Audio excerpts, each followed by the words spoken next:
welcome back to my channel Study Your Way. I am Shruti and I'm back with another video. In my last video I have started chapter 2 of history, which is nationalism in India, and in that I have covered the first main topic, which is the First World War, Khilafat and non-cooperation. In the first topic we saw three subtopics, which were the idea of Satyagraha, the Rowlatt Act, and why the non-cooperation. And in this video I am going to explain you topic 2, which is differing stands within the movements. And in this topic we are going to see three subtopics again. The first, the movement in the towns; second, rebellion in the countryside; and third, Swaraj in the plantation. हमारी पिछली video में हमने देखा था कि non cooperation के time पे और खिलाफत मूवमेंट जब एक साथ आके मूवमेंट स्टार्ट हुआ उनका, तो बहुत सारे लोगों ने उसमें पार्टिसिपेट किया।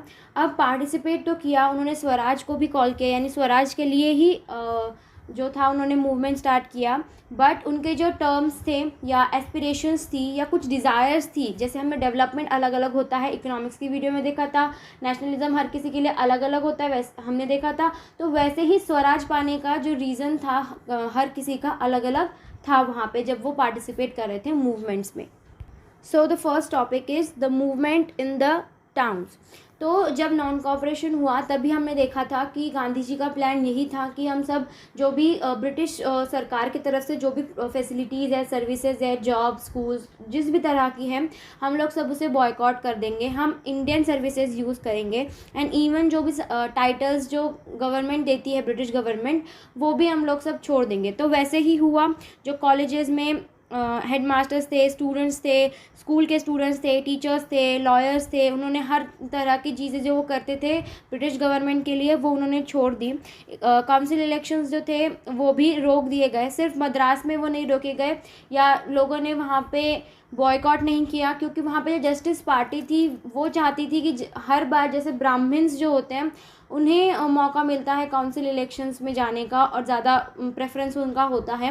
बट ये जो जस्टिस पार्टी थी ये नॉन ब्राह्मण्स की थी और उन्हें लगा कि अगर इस टाइम का फ़ायदा उठा के वो इलेक्शंस जीत जाते हैं तो उन्हें स्टेट में पावर मिल जाएगी, जो सिर्फ नॉर्मल अगर होता कोई कंडीशन तो सिर्फ ब्राह्मण्स को ही मिलती। जैसे ये बॉयकॉट मूवमेंट आगे बढ़ा तो लोगों ने बॉयकॉट गुड्स जो थे वो सब यूज़ करने छोड़ दिए। लिकर शॉप्स वर पिकेटेड का मतलब एक तरह का आंदोलन ही होता है, लेकिन उसमें आप किसी को शॉप में जाने से रोक रहे हो, तो वो है लिकर शॉप्स वर पिकेटेड। फॉरेन क्लोथ्स को बहुत बल्क में जला दिया गया। जो लोग थे उन्हें भी जो था इंडियन क्लोथिंग का या जो भी बोल सकते हो आप, स्वराज का मीनिंग समझ में आ गया, तो उन्होंने इम्पोर्टेड क्लोथ्स छोड़ दिए पहनने। एंड देन सिर्फ इंडियन क्लोथ्स पहनते थे। जो ट्रेडर्स थे, मर्चेंट्स थे, उन्होंने फॉरेन गुड्स में जो ट्रेड करना था उसे करने के लिए मना कर दिया। वो सिर्फ इंडियन गुड्स के साथ ट्रेड करते थे।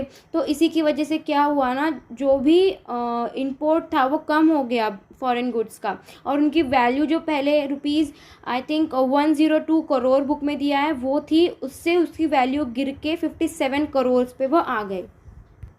अब ये बहुत जल्दी स्प्रेड तो हुआ बॉयकॉट मूवमेंट, लेकिन बाद में ये थोड़ा स्लो हो गया। क्यों? क्योंकि जो खादी क्लोथ्स यानी जो इंडियन क्लोथ्स थे वो हैंडमेड होते थे और उन्हें बनाने में भी उतनी ही मेहनत लगती थी, लेकिन फिर मेहनत ज़्यादा होने की वजह से उनकी जो प्राइसेस थी वो ज़्यादा एक्सपेंसिव हो गई थी कॉमन लोगों के लिए उन्हें ख़रीदना।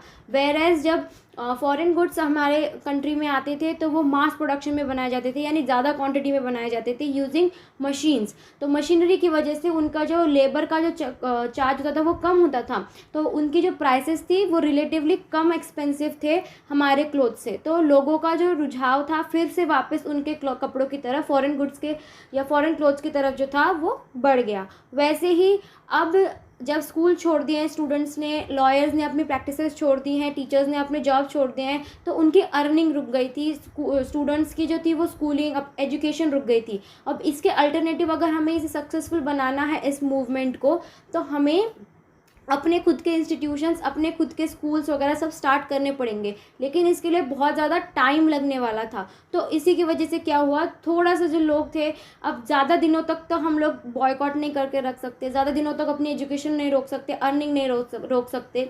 तो फिर उन्होंने क्या किया, वो वापस से उन स्कूल्स में काउंसिल्स में जाना स्टार्ट कर दिया। लॉयर्स ने जो थी कोर्ट्स में जाना या काम करना शुरू कर दिया, सो ब्रिटिश गवर्नमेंट के लिए। सो इसी की तरह मतलब थोड़ी सी प्रॉब्लम जो थी वो नॉन कॉपरेशन मूवमेंट में भी आई, और जो ये टाउन्स में मूवमेंट हुआ ये इस तरह से हुआ।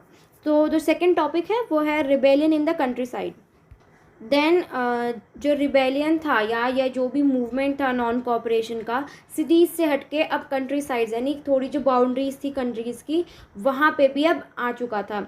तो वहाँ पे जो रियल स्ट्रगल था वो पीजेंट्स और ट्राइबल्स जो लोग थे उनका खुल के सामने आया जब ये मूवमेंट वहाँ पे गया।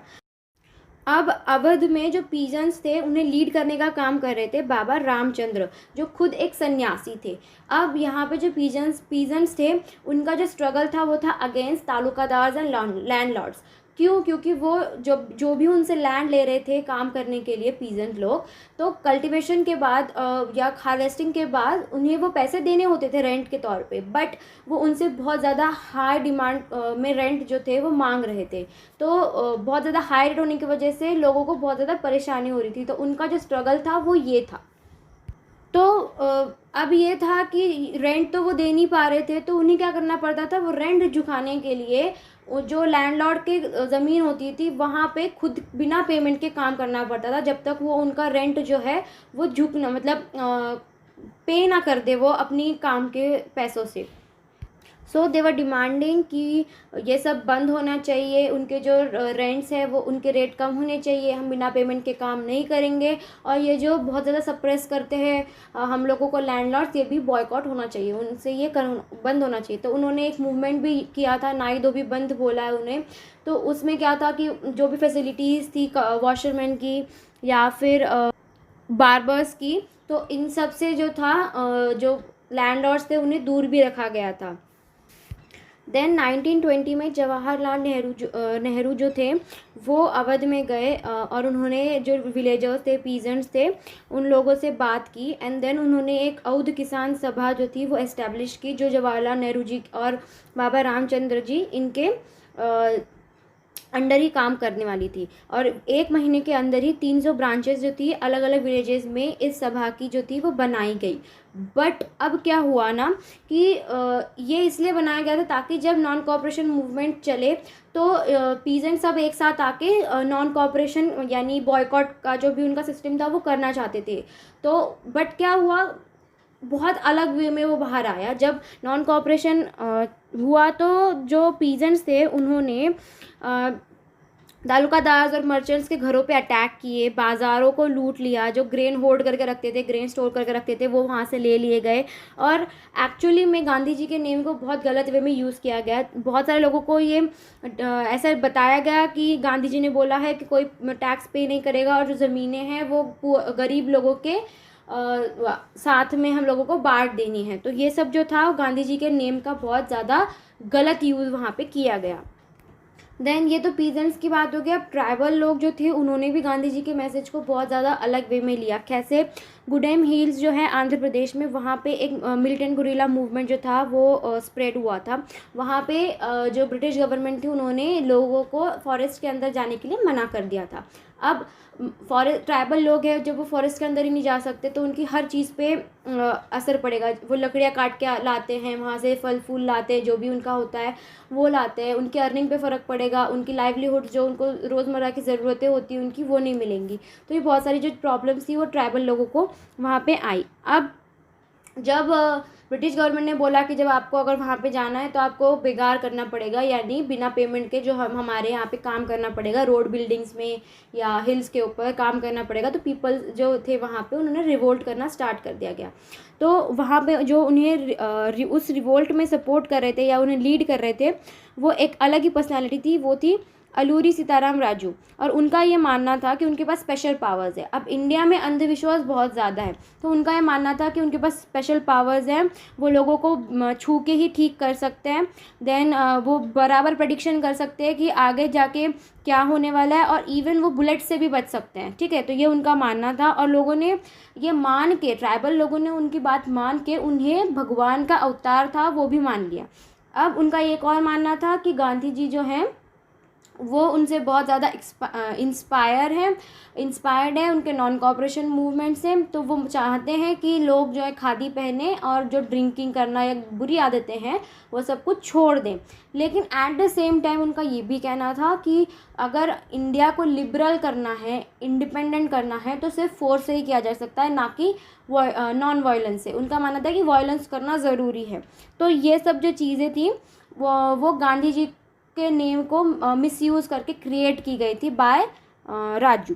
उन जो लोग थे उन्होंने पुलिस स्टेशंस के ऊपर अटैक करना स्टार्ट कर दिया, ब्रिटिश ऑफिशियल्स को मारना स्टार्ट कर दिया।